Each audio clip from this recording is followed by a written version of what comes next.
Earlier today, the Calgary Flames and entire hockey world.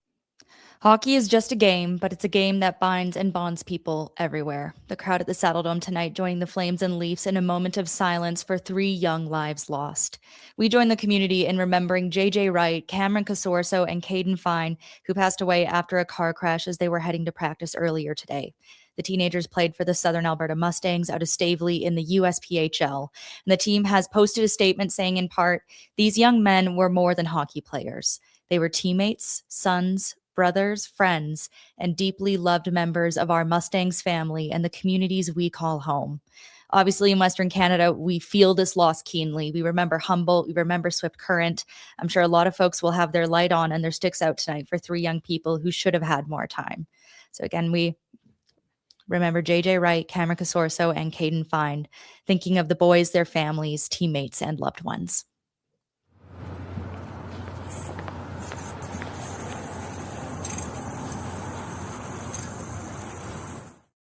And obviously the game is not the most important thing tonight, but we are ready to pick this one apart. It's a 4-2 setback for the Flames against the Toronto Maple Leafs in a home game that felt a little bit more like a road tilt. It's Cami and Gould on Afterburner, brought to you by Bet365. Never ordinary. You know what it is. Download the app and get in on the action using code NATION, and hit up the super chat to have us answer your burning questions and read your comments while supporting Youth Centers of Calgary, a really fantastic organization that provides warm meals, a welcoming environment, and a lot of stability for young people whose lives can get pretty turbulent. A worthy cause. And Mike, the hockey gods are team tank. Like, I don't put a ton of stock in the deserve to win-o-meter, but Calgary could not buy a bounce in the third period. They could not stop William Nylander, who chewed up the competition in his hometown, and Flames have now lost 6 of their last 7, though they do get the loser point in 2 of those contests. The hockey god said, no. Well, you are staying in contention for last. I don't care what the Canucks are doing. Well, very well said on all fronts, Cami. And it's it was a very strange game. It was a very strange game at the Saddledome. The first period, one of the most boring periods I've seen the Flames and any opponent play all season. Certainly picked up, I think, in a season where the Flames are not gunning for maybe last place in the league. I'd be coming out of this game saying, gosh, how could they not tie that one up? Why couldn't they tie that one up? Oh, mercy. But in a game like tonight, where obviously there are bigger things at play, the Flames going for that maybe first overall, or at least their very first top 3 pick ever. You're sort of saying, wow, that is an outcome that is in a certain degree unexpected, in another degree very much expected. I think it was pretty expected. Yeah. Well, it looked like it was going to be worse. They really did battle back. I think, like, when you talk about losing the right way, the Flames can hold their heads high with this one. Somewhat, yeah. Somewhat.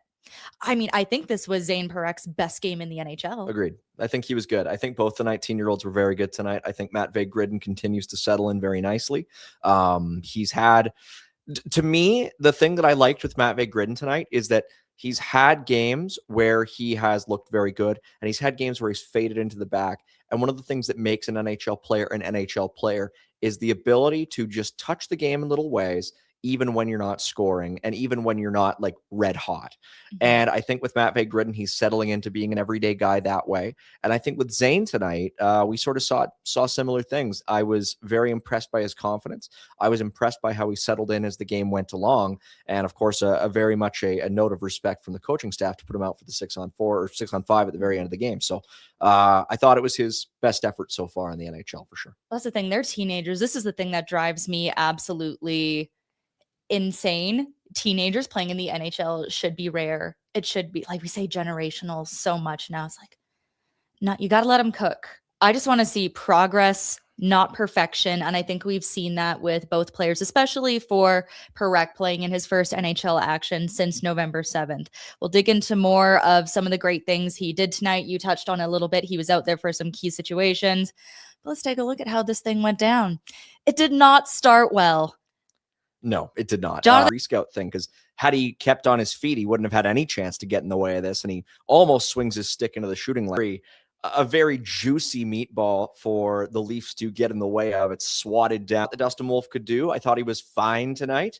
And that's 1-0 right away. The Flames never got back in this one, really. Yeah, we'll go to the super chat here. RB, you've been like the #1 super chat guy this season. Weegar was -1 and his NHL worst -32. We big ol' time. I think I want to know the percentage of RB's super chats that are about Uyghurs plus minus, because it's a high one. Every show. One. Every show. But we go to this now because in the second period, Michelli makes it 2-0, and oh my gosh, who is tied up behind the net? It's Weegar and Frost losing a battle on the ball. Michelli, yeah, I mean, he's more of a playmaker than a shooter. But this is, Weegar just kind of super chat still can't buy a goal. RB about to pay for a Weegar buyout super chats. Oh my goodness. Oh Lord. It's mean, but I'll give it to you. It is mean. Yep. And then it got worse. Trigger Troy Stetcher makes it 3-0 to finish off a pretty nice play again. It's beautiful. William Nylander with his 3rd point. Rec was undrafted. He came out of the BCHL. He'd be Troy Stetcher. So good to see him hanging on in the league. Never really understood why the Oilers let him go, and still nice to see him hanging on with Toronto. Penticton V's legend. Exactly. He's a good guy. He's scrappy. He's feisty. He's always been a favorite wherever he goes. Although I feel really bad now. You know, there's sometimes words that you read and you never say. Sure. I always thought it was Yotes. Yotes? Yotes. No, Yotes. Coyotes. Yotes. They were always the Yotes. Yeah, Yotes abroad. Okay. I was like that. The Eastern European language, Cyrillic. I thought it was Cyrillic for the longest time. There's a billion of them. Yeah. They're called Mondegreens. True story. It's a very arcane reference, but anyway. Well, the Flames did battle back with a couple goals of their own in that second period. And I mean, if Nylander wanted to put on a show, Nazem Kadri. Yeah, coming into this game, we were sort of saying, feels like we're going to see a lot of Naz tonight. Obviously playing against the Leafs, a lot of trade chatter. The fact that there's only like 5 games left until the trade deadline now, it felt like an opportunity for Naz to go out and make a statement, and he kind of did. And, considering the way the last 3 or 4 weeks have gone for him, where the production has gone down a little bit, he's had a bit of a tougher time. It was very good to see Naz sort of reestablish himself as a guy who can make an impact in games like these. So he played well tonight. You know, he's done that a lot in the past too, especially when the Flames got off to that disaster start that kind of culminated in that awful Heritage Classic loss to the Oilers. Like, this is the point where they're saying we do not want the young kids around this team because the energy is just so bad right now. Kadri, really faced the music on the veterans underperforming at that point, and he turned it around to the point where we're like, this guy needs to be an all-star. Yeah, it's 75 points that year. Yeah, it was crazy. Yeah. Was that the year they sent Lindholm to the all-star game too instead of him? I think so. I will never forget that. The Flames don't pick that. We won't put that on them. They again was at the Saddledome that day, and they specifically said that it was not their choice. True story. I know sometimes people don't like that I never have big takes on here and I never say anything too harsh, but it's like I try to not say anything that I wouldn't say looking someone in the eye. Of course. Because we do have to see them and work with a lot of these people sometimes. The one thing I don't regret saying is when Lindholm got named, I'm like, great, now we got to call it the Some Stars game.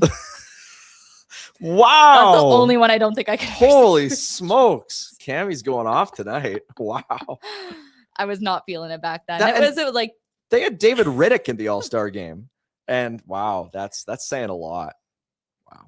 That was quite the season. It's been the Some Stars same game since John Scott went. It's all good. Oh, that was fun though. It was awesome. It was fun.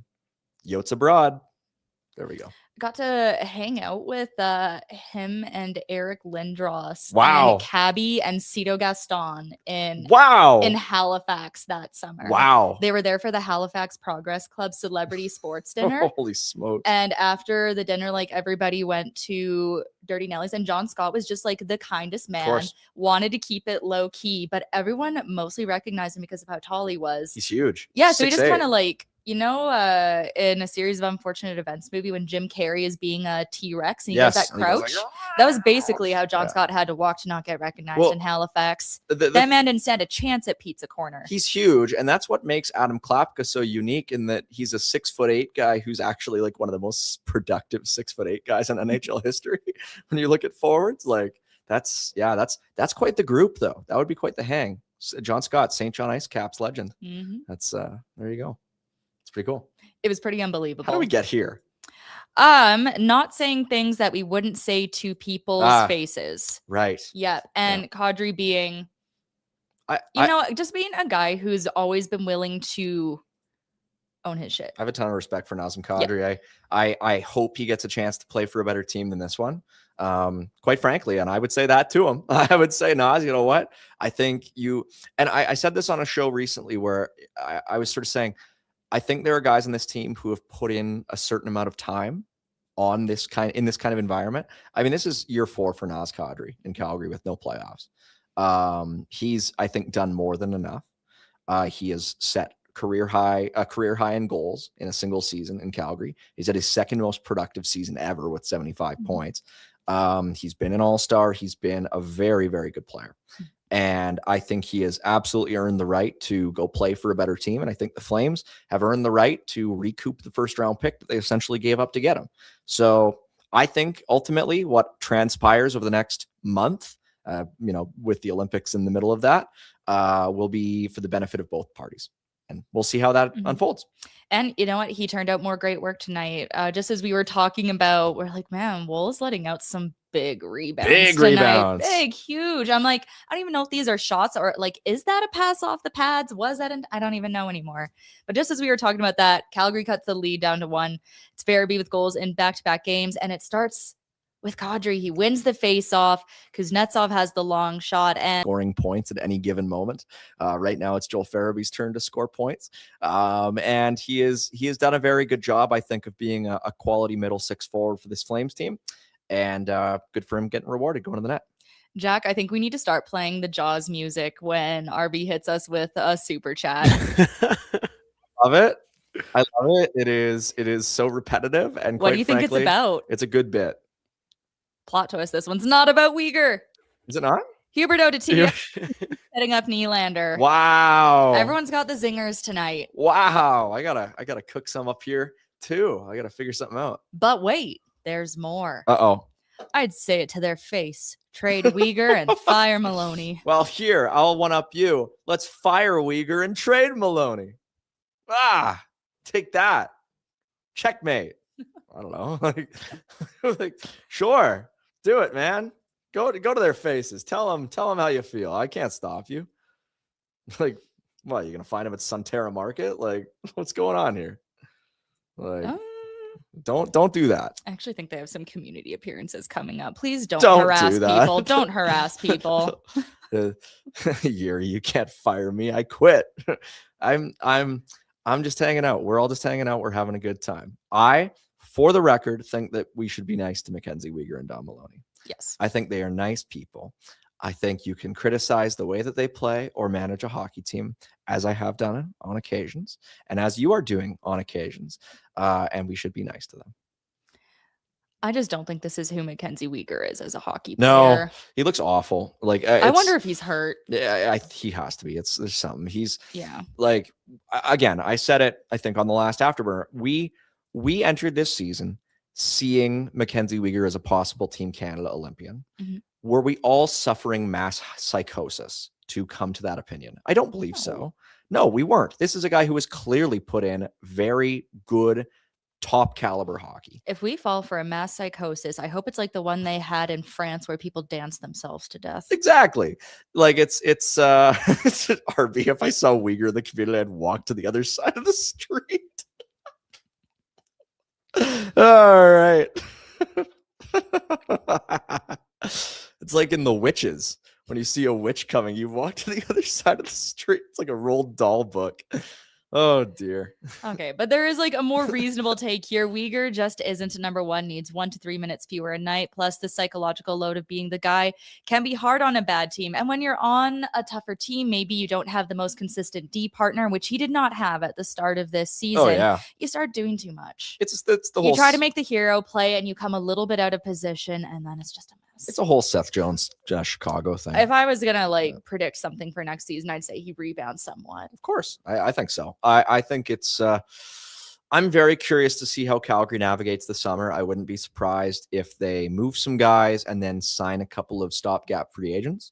And I'm sure people will be very normal about that. But I think also it's not a bad idea if you trade a guy for an asset and then you have an opportunity to bring in a guy, have him fill a gap, and then trade him again for an asset. I think that's a very good way to run a rebuilder.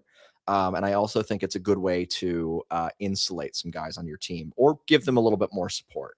And I could see that being a way that Calgary moves forward here. I submitted Alexander Kerfoot as a guy who I like for Calgary as a possible stopgap as they move forward. There are a number of guys on defense as well. And it might even be an opportunity for them to get a pick by taking on some team's bad contract. Like I do agree though. I think Weegar is at a spot here where he started off in Calgary on a Flames team that also had Noah Hanifin, Rasmus Anderson, and Chris Tanev on it. And now he's the guy. Well, like that's the thing. Even like Michael Backlund is a great NHL player who should be getting ready to go to the Olympics. Yeah. But on a contending team, that's what the guy that you hope you have boosting your third line. Yeah. It's crazy to me that Backlund's not at the Olympics, but that's for another day. I'm like, it's not like these are bad players. It's No. just miscast on what a contending team would be. Yeah. I legit think everybody in the Flames top 9 could play on a contending team. I think there are roles for everybody on this Flames team. I think, especially with the way that certain guys have played of late, like if you put Matty Coronado on a good team, if you put Joel Farabee or Morgan Frost or Coleman or Backlund or Sharon Govich or even Jonathan Huberdeau at a lesser cap hit on a bad team or on a contending team, I think there's spots for them to play. What we are seeing right now is the reality of a bad team in a bad season. And Flames fans are a little bit blessed in a certain respect because we have never really seen a bad team having a terrible season to this extent. We are currently in the midst of arguably the worst regular season in terms of raw on-ice performance in Flames history. The Flames have never finished bottom 3 in the league. Like this just is, we are not accustomed to it. In the late 90s, the worst the Flames ever got was third last in their conference. Even in a year where they had 67 points, there were still 2 teams that were worse than them. And they always had Jerome McGinley and they always had Theo Fleury. And this is a depleted roster that is not going to provide opportunities for even their best players to really thrive. And that's just how it works. Like I watched a whole season of Coyotes hockey where Clayton Keller had 40 points. Like it's just the nature of the way these things work. We're seeing it in Vancouver. I bet you if Elias Pettersson was in Carolina, he'd have 90 to 100 points. Like, and that's going to be a little other can of worms. But Vancouver doesn't need a lottery pick. Vancouver needs to needs an exorcism. Vancouver needs to cease operations, rejoin the league, and they need to pull a Coyotes. They need to suspend their franchise for 5 years. But yeah, no, that's what we're seeing right now is the reality of players trying to make it through a tank season. Mm-hmm. Jack's trying to go off the top ropes. No Weegars or Huberdeaus on my Penguins, please. To which we say, how are the Steelers doing, Jack? Penguins have their own problems. Yes, they do. A succession plan, perhaps. Never, Michael. Not gonna last forever, Jack. Not forever. No, don't say it. I can't. I'm sorry. I'll miss Sid when he's gone. Man, I'd probably get teary for that retirement. Yeah. Not many. That one I would, I think. Yeah. But takes us to the third period. We're not even through the recap No, we're yet, not. folks. Wolf had a 10-bell save to deny Michelli a second goal. He played great in that third. Yeah. I mean, people, again, this is an instance of perspective. Dustin Wolf has a save percentage sub 900 this year, and that is no longer a bad thing in the National Hockey League, especially on a team like this. I remember the years when Brian Elliott had to claw his way up to 910 to be at the league average when he was in Calgary. And now the league average is in the 890s. and it's just the nature of the league. And so I think what Wolf has done this year is frankly astonishing to a certain degree. And I am like, I would be a lot more worried if we were seeing him get hurt or seeing him lose his confidence and get pulled in a bunch of games, but we're seeing him just get through these games. And it reminds me a lot of, I keep comparing the Flames to the Ducks. I keep sort of looking at what we saw from Lucas Dostal in the really lean years that the Ducks went through very recently, where he was just getting through 50 plus games a year, putting up save percentages that were fine, not amazing, but fine, bad enough that they were able to get good picks out of it. And now that they are a team that's in the Pacific Division playoff race, he's what he is. So that's what I think we're seeing from Dustin Wolf, and he's been playing very well. Yeah, this is where we saw all the weird stuff happen. Oh, there was this bizarre one. The puck takes a weird bounce and just pops out in front of the net. And this was Wool's big save. No, this was the Sharangovich. Oh, one. the Igor one. Yeah. He corrals it in front. He like tries to bury backhand and ends up just putting. Igor and Coronado are going to need a good grip on that stick. Yeah, Igor and Coronado are going to need to see their sport. Yeah, Backlund is there, but Myers came through with a really good clear on that one. Not Matt Coronado's net. Like, he was shooting. He was around it. Everyone was hitting him. He took a lot of contact. This was Matty Coronado's best game in weeks. I am so happy to see Matty shooting the puck more. He had 13 shot attempts tonight. That line is so dangerous when he is shooting. It's dangerous when he and Igor are shooting. And tonight it was their best line, and it is criminal that none of them had points. They were so close on a billion occasions, and if they keep playing like that, they'll do well. And I mean, that's the way it ends up. 4-2 in the end. Bobby McCann gets the empty netter, but Zayne Parekh sets a new career high for ice time in the NHL with 20 minutes and 5 seconds. He gets 24 shifts. He gets a shot. He gets a block. He's only dinged with one giveaway, but we saw him get power play time. He was out with less than 2 minutes to go with an empty net situation where he was able to keep the puck in and keep it moving and make some good passes. We saw him make some smart pinches where he was able to. Were involved. I thought you know what? It reminded me a little bit of the first game that he played in the AHL on his conditioning assignment, which was okay. And he had a couple. He heated up. He had no points in the first game, 2 assists the next one, 2 goals the next one against Laval. Yeah, and that was like the highlight reel one. Yeah, it reminded me a lot of that when he was first coming back into the A. And I mean, we all saw what happened after that. I just the fundamentals to me with Zayne tonight really improved as the game went on, to the point where in the third he was the obvious choice to be on the ice. So yeah, he pushes play in the right direction. Like, the thing, here's what I'll say about Zayne is that when the play is moving, it's not even about what zone he is in. It's not that he's bad in the defensive zone or good in the offensive zone. I just think what he struggles at is when the play moves towards the defensive zone, and he thrives when the play moves towards the offensive zone, because truly in the defensive zone, I think he's excellent at retrieving the puck, making moves to get around forecheckers and putting the puck up the ice. And on the defensive side, I think his back checking is a little bit suspect at times when he's moving back from the offensive zone.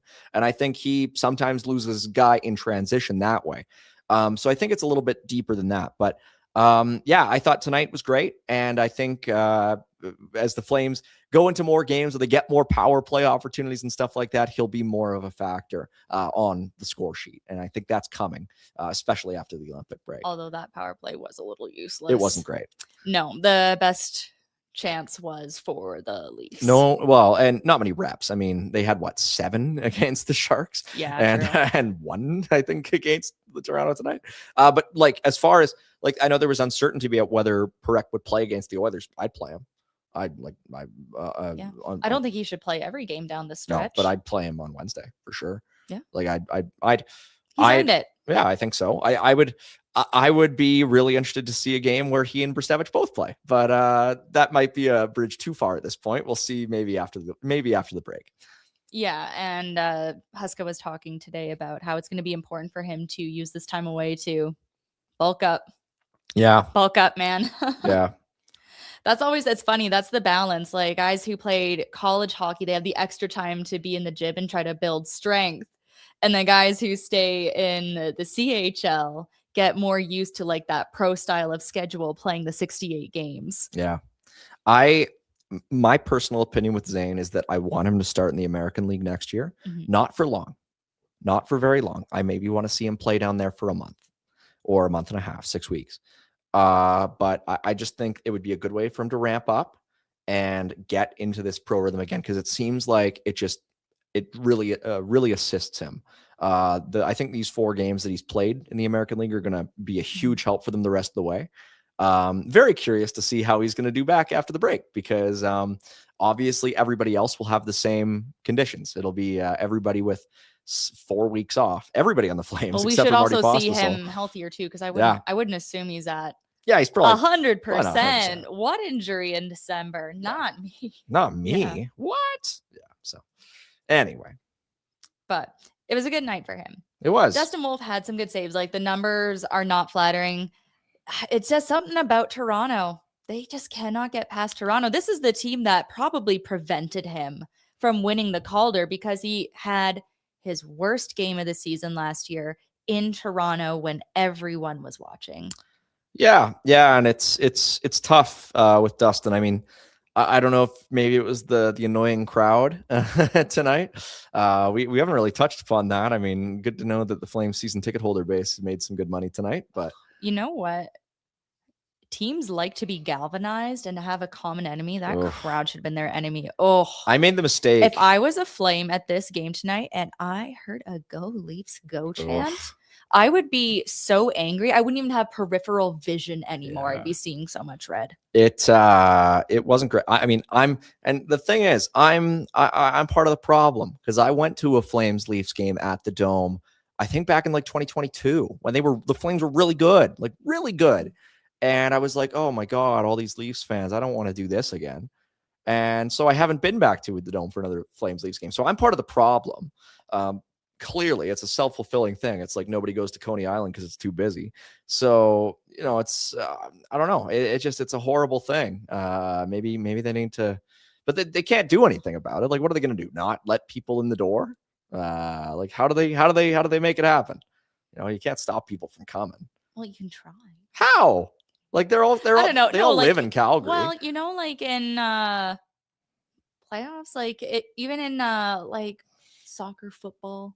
Yeah, you can't like, they'll hold tickets. Playoffs is different. Like, yeah. Well. But if it was a Flames Leafs Cup final, which first of all would be the most cursed thing ever, like, oh my God. But secondly, like, I feel like that would just galvanize the Leafs fans even more. Like, I don't know. Those tickets would be expensive. Pike wants Jack to clip me saying I'm part of the problem. Thanks, Pike. Appreciate it. Cheers. Jerk. A man with priorities.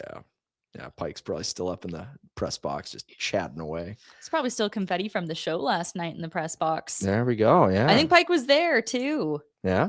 Yeah. Unbelievable. Chat. Was anyone at Bad Religion and the Offspring last night? Because it was awesome. I wasn't. It was packed. I think my buddy Kenton was. It was so good. Like, Bad Religion, like, the Saddle Dome is so tough for acoustics. Sorry. Caught me off guard. I'm sorry. We're not saying that one on it. No, I'm not saying that. Oh boy, we're not Yuri. That takes me back to grade 8. Holy moly, we need to move on. What's going on? I'm sorry. I think he's talking about the Offspring. Oh, yeah. Great show. Really well, they covered Crazy Train and Hey Jude. Wow. And they did like the stripped back version of Gone Away. Oh, it was good. It was that's lot range. Of fun. It was banger start to finish. Yeah. It was a lot of fun. Also, always here for more Bad Religion. And there was like a good amount of Bad Religion t-shirts in the crowd. Like, these people knew what they were about. No, I would not make that trade.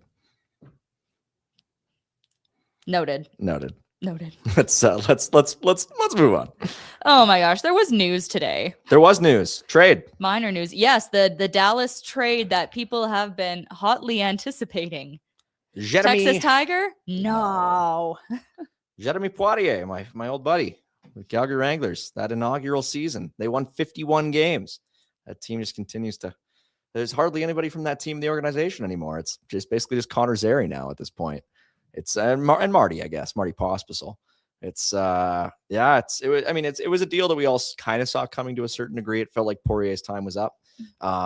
Just didn't really have a spot with the Wranglers anymore. Well, left shot defenseman goes for a right shot defenseman, but like he was a third rounder. Like he had a lot of offensive flash at the junior level, especially, and he had some good moments at the AHL level, some good work like on the power play. Yeah. But the injury he had, was it his sophomore year? It was, yeah. Yeah, it just never really rebounded after that. And sometimes you just get surpassed. He probably would have been called up that year if not for that. Mhm. Like there was a point that was sort of around the Heritage Classic that year, where it was Zary and Pospisil who came up, and I'd bet dollars to donuts that he would have come up too, if not for that injury. And it was tough. I mean, he was that first year for the Wranglers in Calgary. That was an incredible team. And he was a big part of that team, like a really big part of that team.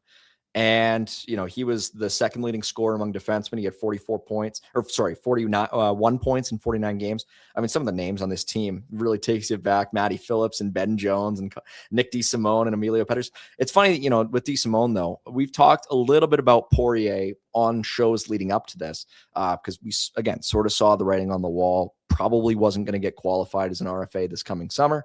My hope for Poirier moving forward is maybe he can carve out a career sort of like the one that DeSimone has had, where he had sort of a similar onset in San Jose with the Barracuda, didn't really find his footing there after a few years, came to Calgary, got into a few games after a bit of a reset, sort of filled a need that he was no longer filling in a different organization.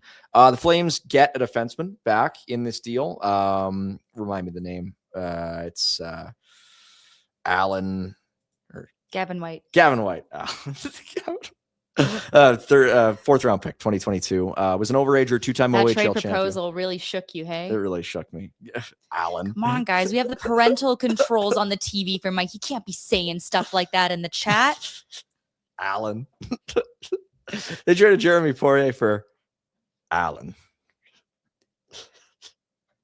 It's too late. This game is too late. It keeps me up. My mind is going crazy tonight.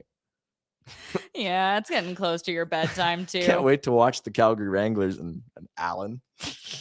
Well, Gavin White, since you're heading Calgary way, if you need a house, a condo, townhouse, duplex, you should call Derek Newman.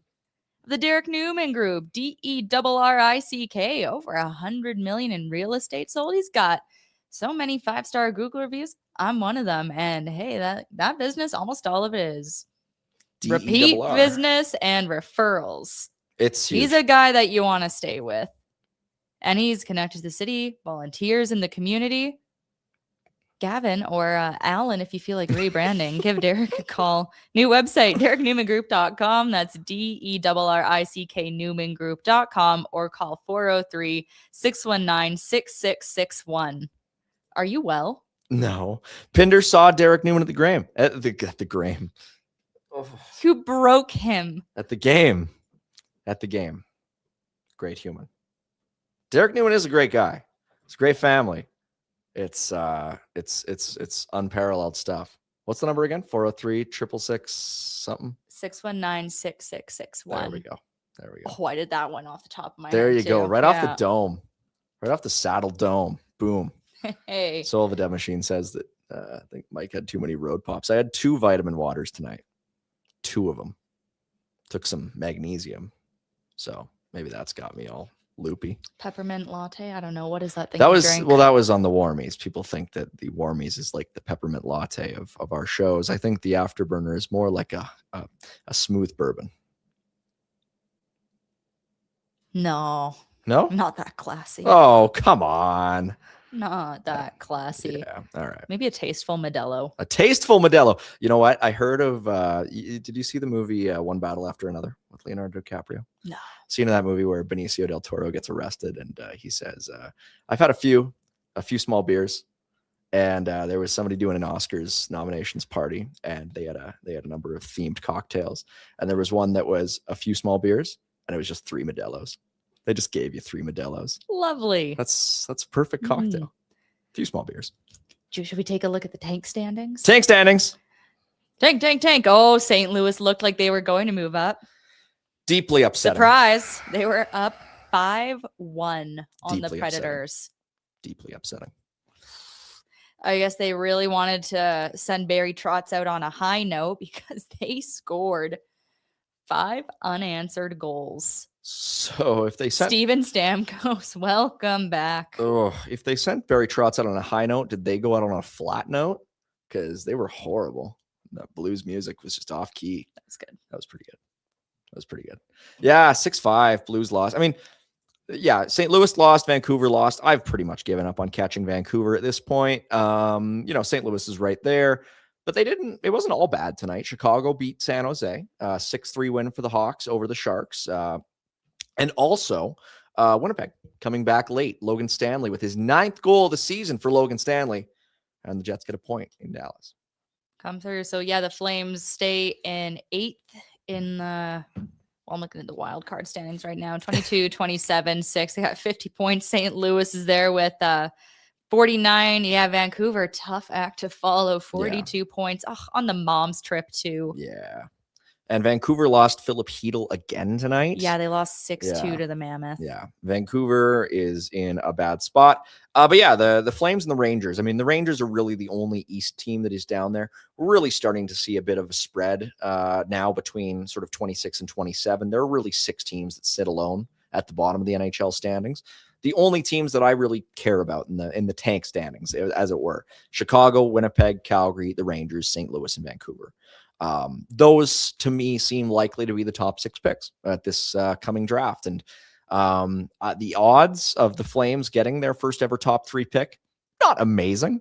But we'll see how things shake out from here until the end of the season. The Flames have one of the toughest remaining strengths of schedule. So I think they have a lot of opportunity to fall a little bit lower. Well, on that note, let's take a look at the road ahead. Let's. Platinum Mitsubishi, 2720 Barlow Trail, Northeast. Proud sponsor of the road ahead for the Calgary Flames. And as it stands, the road ahead is kind of like, let's say, Cami, you embarked upon a long cross-continental road trip, okay? Let's say you had an idea of driving, let's say from Calgary all the way out to Summerside, PEI, right? And you decided for whatever reason, you decided to drive north to Edmonton to start it off, as the Flames will on Wednesday when they take on the Oilers. And then you decided, let's just come back home and let's just hang out here for about 4 weeks, and we'll go out on that trip next week. No, not next week. Next. That's what's happening on the road ahead, because the Flames wrap up their pre-Olympic schedule on Wednesday against the Edmonton Oilers at the Saddledome, and then they don't play another game until the end of the month. One more until the Flames take off for more tropical destinations, and Zayne parks himself in a squat rack. They're not going to Summerside, PEI, for the record, although that'd be kind of cool. Home of Gerard Gallant. Probably find Gardner McDougall tending to his potatoes out there. Coach I guess he's in UNB. Yeah, he's in Moncton. Oh, right. Jeez, Louise. You're the CHL lady. WHL. Well, yes, but I also lived in the Maritimes. Brunswick and PEI are not the same. They're not the same. Summerside is Gerard Gallant, and Noah Dobson is from not far away. I am just totally off my rocker tonight. That is at least an hour and a half drive. Real bad. I haven't done that since I was like 10 years old. PEI? Yeah, it's cool. Like to go back. Flames aren't playing any games out there anytime soon. They're going down to SoCal at the end of the month. Games against the Sharks and the Kings. What's going on here?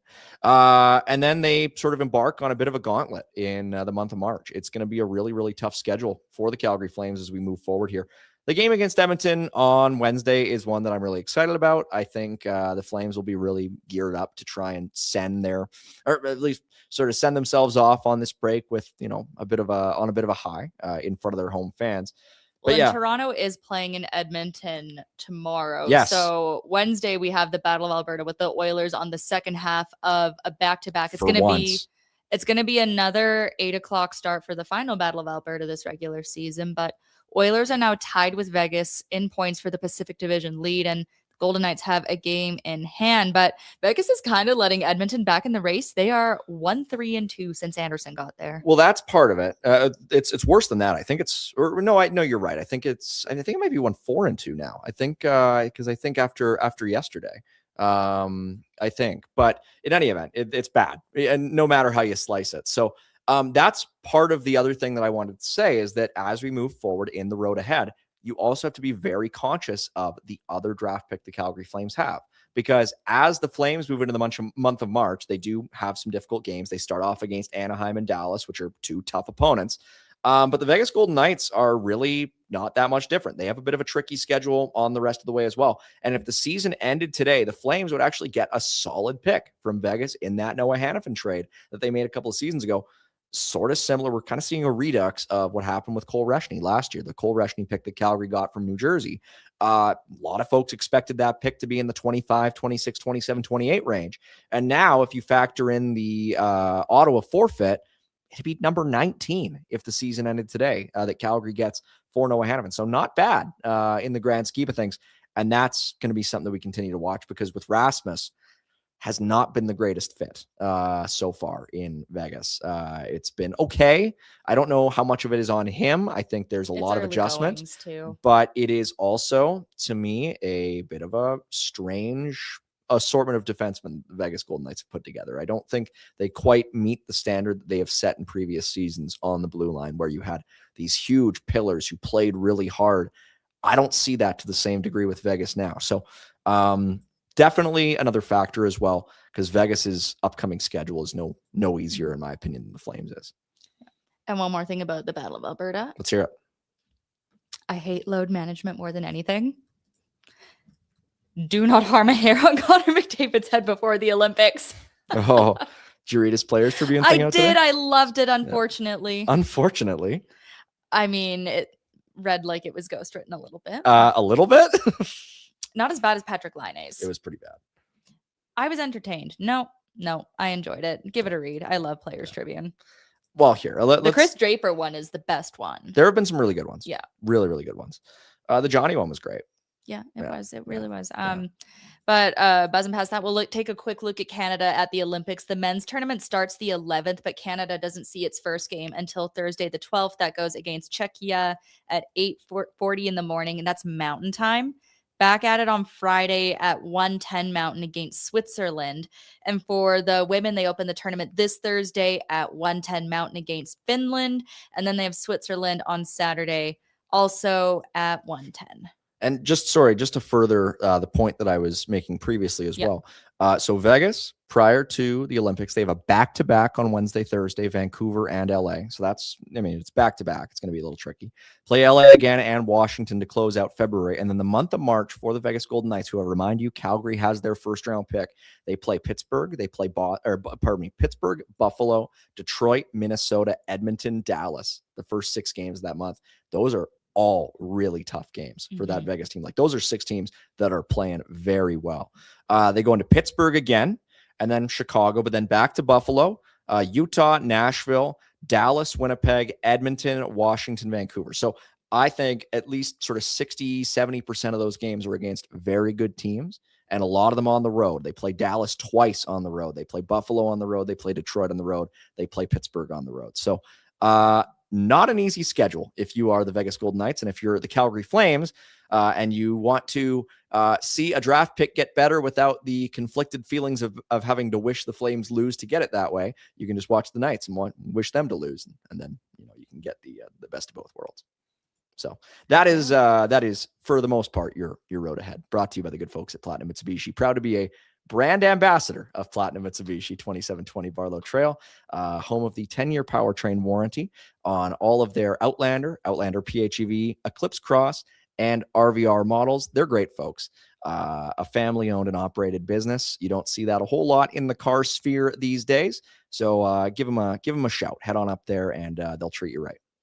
Are you an influencer? I don't like that word. Although I will tell you this. True story.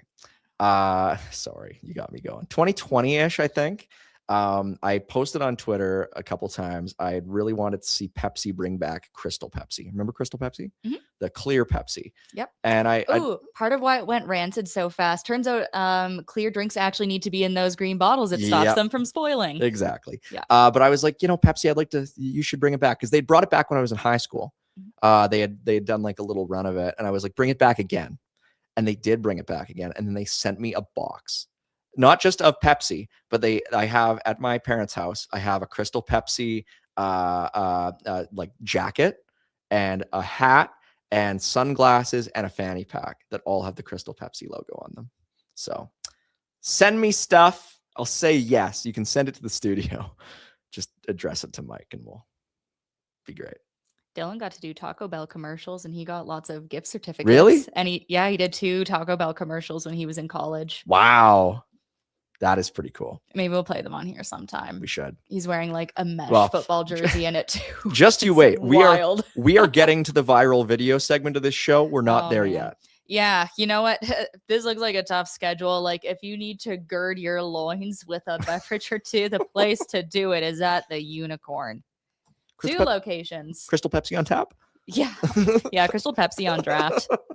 Unicorn on 4th and the Unicorn on 8th. You know the one on 8th. 3 floors, 3 bars, 1 destination. And both of them have everything. They're playing all the games. They got, the games you can watch on TV and the games you can play yourself, like Golden Tee, Buck Hunter, a classic, pinball darts, all that good stuff. Of course, the game day $7 pints of Molson Canadian. And if you're lucky on a Flames game day and, you're dressed in your red and gold finery, someone might just toss you a couple tickets and you can wander on over to the Dome because, both locations are nice and close to the Dome. Not wearing an orange Oilers sweater? Yeah, nobody wants that. There's correct shades of orange and there's incorrect shades of orange. And I'm not going to say which one that I think they have. Oh, what do you think about my shade of orange? You like it? Yeah, it's a terracotta. Yeah, no, it's good. I think it's all right. Yeah. Got it at, I think like H&M or something. Ooh. Saw a little buy. Huh. Happy. Cue the Jaws theme. What's next? Uh-oh. Dunno. No. Dunno. Careful. Make Weegar a healthy scratch Wednesday. Why not? Just scratch everybody. Scratch everyone. Who cares? I'd make the trade with Weegar. Oh boy. Okay, Mike, take me through what you got for Bet365 and then let's get out of here. Let's have a look at the slate of NHL games on tomorrow, courtesy of the good folks over at Bet365, and we've got basically every NHL game on tap for tomorrow. Some really interesting ones here, especially if you're looking at things from a tanking point of view. The big one here for me would be Columbus, New Jersey to a certain degree. I mean, these are all sort of peripheral tank games. Like there's no real teams at the very, very bottom here. But, as far as like improving the Flames stock for the Vegas pick, I mean, you might be saying go Anaheim over Seattle. That's actually a game that I'd like to see go into overtime, get both those teams points as they're fighting with Vegas in the overall standings. Anaheim is favored in that one at -150. The Oilers Leafs, I mean, that's going to be one that's, definitely I'm probably going to watch it. Don't know if I'll be necessarily cheering for either of those teams in that game, but the Oilers very heavily favored at -200. Islanders, Penguins, that's a real close one. Buffalo won again today. They beat the Florida Panthers. That was a game where it looked like Florida was going to run away with that one early. And then Buffalo, Lindy Ruff, who might get Jack Adams consideration this year, probably should, kind of seemed to turn his team around on the bench. I think it was Fubar who said it in the chat. Who wins the Stanley Cup first, Toronto or Edmonton? Neither. Buffalo, baby. Meteor. Yeah, send it down. Buffalo is a wagon. I've been tooting Buffalo's horn all year long, and it is really surprising to me that they are such a heavy underdog in that game against Tampa Bay. So maybe go in on that one, because if there's a hotter team in the National Hockey League right now than the Sabres, I'd like to see it. Capitals, Flyers, a game that I will not watch. Senators, Hurricanes. My buddy Ryan Shank will probably be hoping for Ottawa to win that one, but the Hurricanes are -200.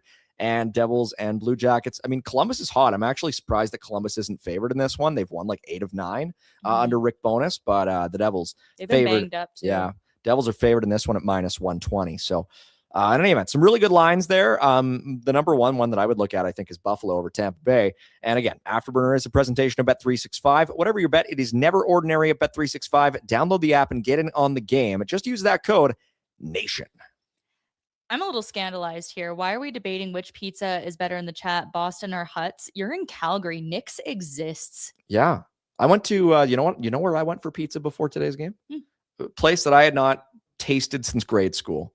Coco Brooks. I went to Coco Brooks today. Heck yeah. Yeah. And it was actually really good. The crust, it's got the sort of like... Actually, Pretty Good is also a good pizza place. Is that a pizza place? Yeah, they have good pickle pizza. Oh, pickle pizza? Oh, Cami, gross. Gross. Simple girl, pickle anything. Gross. Not a fan. All right. Well, okay. This is just about it. I think there's one more thing you said you got to put me through. All right, we got to get to this. So Cami, over the weekend, there was a video that came out from Down Under. And this video was played on Barnburner this morning. Jack, don't play it yet. But it's so special. This video is so special that it warrants another play. It is 43 seconds of pure unbridled joy.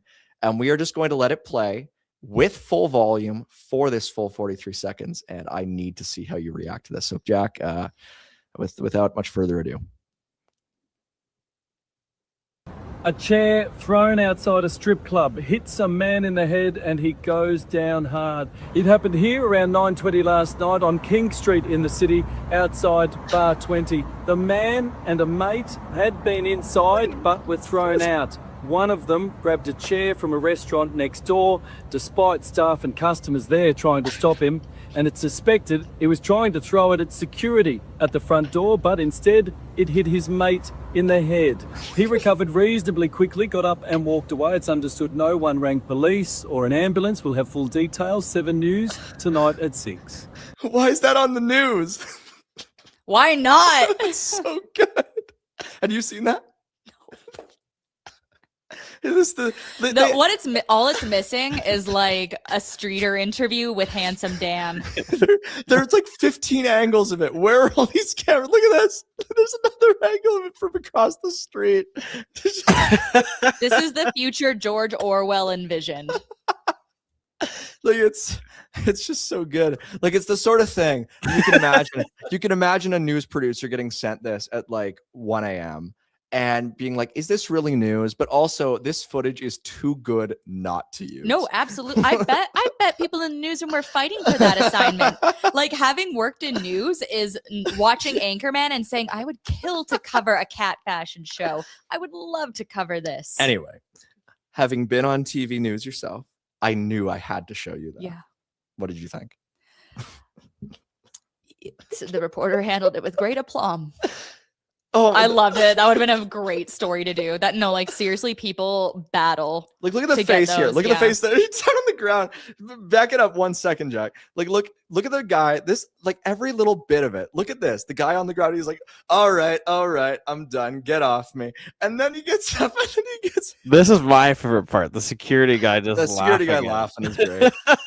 That's what everybody on social media glommed onto. But This is right up there with the one from the golf course in Edmonton where the guy got yeeted into the pond. Yeah. I think this is better. I think this is 10 million times better. It's just every aspect of it, from the lady trying to stop him from grabbing the chair to him throwing it right away. What's something that everyone in the Flames Nation crew, what could we feasibly throw at each other that would not cause CTE? Because it would be great to try to pull this off somehow. Foam footballs? Like, I don't know. Yeah, maybe. Yeah. Who's got a good arm? Like, literally, just do a dodgeball tournament. Get it? Hey, Jack, you can dodge a wrench, you can dodge a ball. Write that down, Jack. Write that down. Anyway, thank you, Jack. I appreciate it. Yes, sir. Oh, that's so good. Is that the note we go out on? I think so. That's what tonight's game felt like. Yeah, the Toronto Maple Leafs came into town and threw a chair at the Flames' head. Oh, thanks, everybody. And the fans just laughed like that bouncer. But still, they persevere. Barn Burner's back tomorrow. Flames are back at it on Wednesday. We're almost at the Olympic break, folks. Go, Allen. Go, Allen.